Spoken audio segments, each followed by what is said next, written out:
नमस्कार दोस्तों, मैं मैनपाल फिर से आपके सामने एक और नई क्लास के साथ। आज की हमारी क्लास जो है हिंदी विषय रहेगा। इस हिंदी विषय के अंतर्गत हमने 3 टॉपिक अब तक कर चुके हैं। जो हमारा टॉपिक चल रहा है, जो पेंडिंग है अभी तक, वो है भाषा व वर्ण विचार का टॉपिक हमारा चल रहा है। भाषा व वर्ण विचार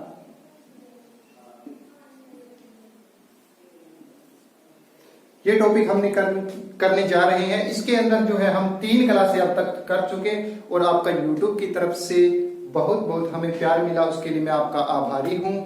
आपका तहे दिल से धन्यवाद करता हूं और आशा करता हूं कि आपका इसी प्रकार से मुझे प्यार जो है वो मिलता रहे। खासकर वो लोग जिन्होंने हमें ट्रेंड किया था, हमारी जो फैकल्टी थी, कॉलेज की थी, उन्होंने भी हमें लाइक किया, उसके लिए मैं उनका आभार व्यक्त करता हूं और आशा करता हूं कि आने वाले वीडियोस में भी अपना प्यार जो है वो इसी प्रकार बनाए रखें। जब भी मुझे कॉलेज की जो याद आती है, उस टाइम मैं एक ही निशानी है उसकी संभाल के रखता हूं, जो है यूनिफॉर्म जो मैंने आज डाल रखी है स्पेशल रूप से उनके लिए। तो हमारा जो वर्गीकरण चल रहा था, मैं क्लास की ओर बढ़ रहा हूं, वो था स्वर तंत्री में कंपन के आधार पर वर्गीकरण। स्वर तंत्री में कंपन के आधार पर वर्गीकरण, ये जो हमने किया था स्वर तंत्री में कंपन के आधार पर स्वरों का या व्यंजनों का वर्गीकरण जो किया था, वो हमने किया था 2 प्रकार से। मैंने कल बताया था इसके 2 प्रकार जो है वो होते हैं। और पहला जो प्रकार आता है वो था अघोष व्यंजन। पहला प्रकार था अघोष व्यंजन। अघोष व्यंजन की हम कल चर्चा जो है वो कल कर चुके। वो जो अघोष व्यंजन थे वो 13 थे, इसकी संख्या जो है वो 13 थी, ये हम कल कर चुके। अब बढ़ते हैं आगे। इसका दूसरा प्रकार वो है सघोष व्यंजन। ध्यान दीजिएगा, दूसरा प्रकार है सघोष व्यंजन, या इसको कहा जा सकता है घोष व्यंजन। एक ही बात है, कोई भी आए, घोष व्यंजन आए या सघोष व्यंजन आए, एक का ही दोनों नाम है। तो सघोष व्यंजन क्या होता है, देखिए, वे व्यंजन ध्वनियां जिनका उच्चारण करते समय जो आवाज है या स्वर तंत्री है उसमें गर्जना पैदा होती है, यानी कि वो जो वर्ण है वो गूंजते हैं। याद रखिएगा, वो वर्ण जो है वो गूंजते हैं, यानी उसमें गर्जना पैदा होती है, वो गूंजते हैं। ठीक है, या हम कह सकते हैं इसमें कंपन होता है। ठीक है, तो वो होते हैं सघोष व्यंजन। इनकी संख्या की बात करें तो इनकी संख्या होती है 31। देखिएगा, इनकी संख्या 31 होती है, बिल्कुल इसका उल्टा है, 31 होती है। कौन कौन से होते हैं, देखिएगा, सघोष व्यंजन। प्रत्येक वर्ग का तीसरा, चौथा व 5वां वर्ण। प्रत्येक वर्ग का तीसरा, चौथा व 5वां वर्ण। इसके अलावा ये, रे, ले, व। एक होता है तथा सभी स्वर। सभी स्वर, इतने जो वर्ण है इनके उच्चारण में क्या होता है, जो हमारा स्वर तंत्र है उसमें गर्जना पैदा होती है, वो गूंजते हैं, यानी कि वो जो है सघोष होते हैं। समझिएगा इसको, क्या होते हैं, किस प्रकार से होते हैं। प्रत्येक वर्ग से मैं लूंगा यहाँ पे कि हमने कल बनाए थे वर्ग, कौन कौन से बनाएंगे, देखिएगा। सबसे पहले बनाया क वर्ग, उसके बाद च वर्ग, 5 वर्ग बनाए थे। तीसरा ट वर्ग, इसके बाद चौथा जो वर्ग था वो था त वर्ग, इसके बाद प वर्ग। ये हम वर्ग बनाए थे 5। इन 5 में से तीसरा, चौथा व 5वां वर्ण लेना है। देखिए किस प्रकार से लेंगे, अभी क्लियर करते हैं। क वर्ग से तीसरा, चौथा व 5वां वर्ण लेंगे, यानी कि पहला और दूसरा छोड़ना है। पहला क होता है, छोड़ेंगे। दूसरा ख होता है, उसको छोड़ेंगे। तीसरा ग, घ और अंग। तीसरा, चौथा और 5वां लेंगे। इसी प्रकार दूसरा जो वर्ग है उसमें च और छ को छोड़ना है, ज झ और य इनको लेंगे। इसके बाद ट और ठ को छोड़ना है, ड ढ और अणे को लेना है। इसके बाद चौथे वर्ग में त और थ को छोड़ना है, द ध और न ये लेंगे इसमें। इसके बाद प वर्ग जो आता है इसमें प और फ को छोड़ना है, ब भ और म ये लेंगे। देखिएगा पांचों वर्ग में से तीन तीन व्यंजन हम ले चुके। 5 को मैं 3 से मल्टीप्लाई करूंगा तो हमारा जो आंसर आएगा वो आएगा 15, यानी कि 15 वर्ण तो ये होते हैं। इसके बाद य र ल व इसके साथ में क्या जुड़ेंगे, य र ल और व ये जुड़ेंगे। इसी के साथ जो जुड़ता है वो एक है जुड़ता है। इसके बाद सारे के सारे स्वर 11 स्वर, इनकी संख्या जो है 31 हो जाती है। देखिएगा किस प्रकार से 15 ये जुड़ेंगे प्लस में य र ल व 4 ये होते हैं, 15 और 4 19 और एक है होता है 20 और 11 स्वर होते हैं। कुल मिला के 31 वर्ण जो है वो सघोष होते हैं। ये था हमारा वर्गीकरण। स्वर तंत्री में कंपन के आधार पर स्वरों का वर्गीकरण हमने पढ़ा। स्क्रीनशॉट लेना चाहो तो ले लो, इसके बाद मैं कर रहा हूं इसको इरेज और बढ़ते हैं आगे।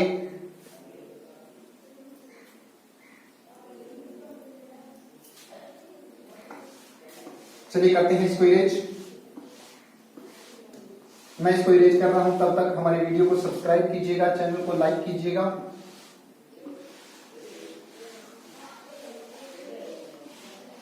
देखिए कोई प्रकार का प्रश्न हो तो कमेंट बॉक्स में जो है वो लिख दीजिएगा। आपके किसी भी कमेंट को इग्नोर नहीं किया जाएगा, उसका उत्तर बिल्कुल दिया जाएगा।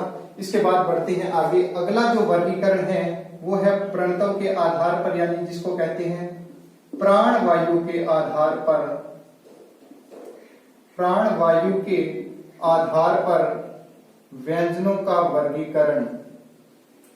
प्राण वायु के आधार पर व्यंजनों का वर्गीकरण की मैं बात करूं तो इसको बांटा गया है 2 भागों में, यानी कि प्राणवायु के आधार पर भी जो व्यंजन है वो 2 प्रकार के होते हैं।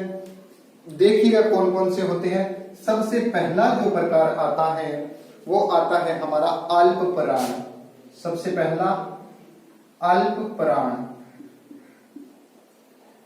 देखिएगा प्राण का अर्थ यहाँ पे हवा होती है, यानी हमारे जो हृदय से हवा उठती है इसका, और अल्प का मतलब होता है कम, यानी कि जिन वर्णों के उच्चारण में कम प्राणवायु खर्च हो वो क्या कहलाते हैं, अल्प प्राण कहलाते हैं। यानी कम प्राणवायु खर्च होने वाले जो वर्ण है वो अल्प प्राण व्यंजन कहलाते हैं। देखिएगा कौन कौन से होते हैं अल्प प्राण व्यंजन। अभी इसको क्लियर करते हैं। प्रत्येक वर्ग का विषम वर्ण, प्रत्येक वर्ग का विषम वर्ण। विषम का अर्थ मैंने बता दिया होगा आपको कि समान नहीं होना, पहले इसकी बात कर चुके, सबसे पहले ही वीडियो में किया था। इसके बाद जो आता है इसके साथ में जुड़ते हैं य र ल व, और इसके साथ सारे के सारे जो है वो स्वर जुड़ते हैं। ये होता है अल्प प्राण। देखिएगा इसको कर भी लेते हैं हम डिटेल से। प्रत्येक वर्ग का मैंने बताया विषम वर्ण। विषम का अर्थ होता है 1 3 5, ठीक है। 7 में नहीं लूंगा क्योंकि 7 तो होते ही नहीं व्यंजन प्रत्येक वर्ग में।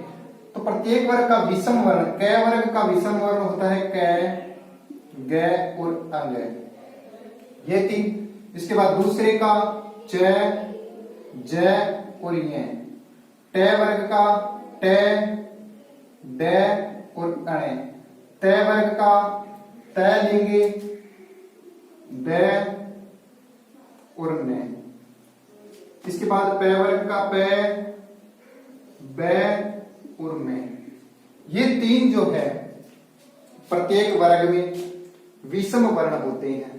इसके बाद हम जोड़ेंगे ये, रे, ले और वे। इसके साथ सारे के सारे स्वर, ये होता है हमारा अल्प प्राण। ठीक है, इनके उच्चारण में जो है कम प्राणवायु खर्च होती है। समझ में आया होगा आपके। आगे बढ़ते हैं, इसको इरेज कर रहा हूं मैं।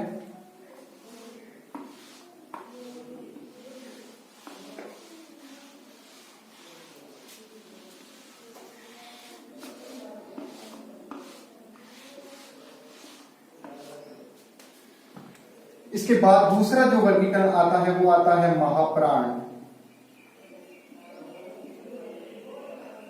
महाप्राण, महाप्राण ध्वनियां कौन सी होती है? वे ध्वनियां जिनका उच्चारण करने में हमारी जो प्राण वायु है वो अधिक खर्च होती है। देखिएगा, अधिक प्राण वायु खर्च होने वाले व्यंजन, अधिक प्राण वायु जिनमें खर्च होती है, वे सारी की सारी वर्ण ध्वनियां जो होती है वो महाप्राण ध्वनियां कहलाती है। देखिएगा कौन कौन सी होती है। अल्प प्राण में हम 1, 3, 5 कर चुके, तो इसमें रहेगा प्रत्येक वर्ग का दूसरा और चौथा वर्ण, प्रत्येक वर्ग का दूसरा व चौथा वर्ण। ठीक है, इसके बाद श, स, स ये रहता है, और इसी के साथ में होता है। ये इतने जो होते हैं वर्ण ध्वनियां वो क्या कहलाती है? महाप्राण कहलाती है। देखिएगा कौन कौन से होते हैं। क हमने उसमें लिया था, ख रह गया उसमें, और एक रह गया घ। पहले वर्ग का दूसरा और चौथा, या इसको हम कह सकते हैं समवर्ण। समवर्ण भी कह सकते हैं। समवर्ण भी वही होता है, दूसरा और चौथा। तो दूसरा और चौथा पहले वर्ग का ये होता है, दूसरे वर्ग का छ और झ रहता है, तीसरे वर्ग का ठ और ढ रहता है, तीसरे वर्ग का थ और ध रहता है। उसके बाद लास्ट जो रहता है प वर्ग, उसका रहता है फ और भ। ये जो होते हैं पांचों वर्ण के दो दो, वो महाप्राण की श्रेणी में आते हैं। इसके साथ में जुड़ेंगे श, श, स और है। ये हमारी रहती है महाप्राण ध्वनियां। ये था हमारा वर्गीकरण, जो व्यंजनों का वर्गीकरण आज पूर्ण हुआ। इसके बाद देखिएगा दो वर्ण और रहते हैं, मोस्ट इंपोर्टेंट है, कई बार एग्जाम में प्रश्न पूछ लिया जाता है। वो कौन से होते हैं? देखिएगा, एक तो होता है लय। जब हम लय का उच्चारण करते हैं तो क्या होता है, जो हमारी हृदय से हवा उठती है वो क्या होता है, दोनों पार्श्वों से निकलती है। क्योंकि लय के उच्चारण में जो जीभ है वो फैल करके जो मुंह के अंदर है वो फैल जाती है, और इसका उच्चारण होते समय जो हवा है दोनों पार्श्वों से निकलती है, इसलिए इसको पार्श्विक व्यंजन कहा जाता है। ध्यान दीजिएगा, पार्श्विक व्यंजन का पूछे तो लय होता है। पार्श्विक व्यंजन लय को कहा जाता है। इसके बाद एक रे आता है, वो देखिएगा रे। रे को कहा जाता है प्रकंपित व्यंजन। प्रकंपित व्यंजन। प्रकंपित व्यंजन क्यों कहा जाता है इसको? क्योंकि जब रे का हम उच्चारण करते हैं तो हमारी जो जीभ है वो 3 से 4 बार कंपन करती है, यानी कि जीभ के अंदर 3 से 4 बार कंपन होता है, इसलिए इसको प्रकंपित व्यंजन जो है वो कहा जाता है। इसके अलावा मैं बात करूंगा कि सारे के सारे हमारे व्यंजन लगभग पूर्ण हो चुके हैं। इसके अलावा कोई तथ्य रह रहा है तो आप कमेंट बॉक्स में कर दीजिएगा, मैं लाइव क्लास के अंदर आपको समझाता रहूंगा। अभी जस्ट कमेंट कर दीजिएगा, मैं आपको समझा देता हूं। कोई क्वेश्चन रह रहा है तो उसका मैं जवाब बिल्कुल दूंगा आपको, किसी भी कमेंट को इग्नोर नहीं करूंगा। इसके अलावा मैं एक और बात करूंगा, डिस्क्रिप्शन में जो लिंक दिया हुआ है वहां से आप पीडीएफ फाइल डाउनलोड कीजिएगा। जो ये संपूर्ण भाषा में वर्ण विचार का चैप्टर है पूरा का पूरा, उसमें डिस्क्रिप्शन में लिंक दिया हुआ है, उसका वहां से डाउनलोड जो है वो कर लीजिएगा। इसके अलावा हमारी क्लास को लाइक कीजिएगा, शेयर कीजिएगा, अच्छी लगी तो कमेंट कीजिएगा और चैनल को सब्सक्राइब करना न भूलिएगा। धन्यवाद। जल्द ही मिलते हैं एक और वीडियो के साथ जिसमें आपके लिए नया टॉपिक लेके आएंगे। कमेंट में बता दीजिएगा आपको कौन सा टॉपिक करना है, वही टॉपिक आपको करवा दिया जाएगा। धन्यवाद।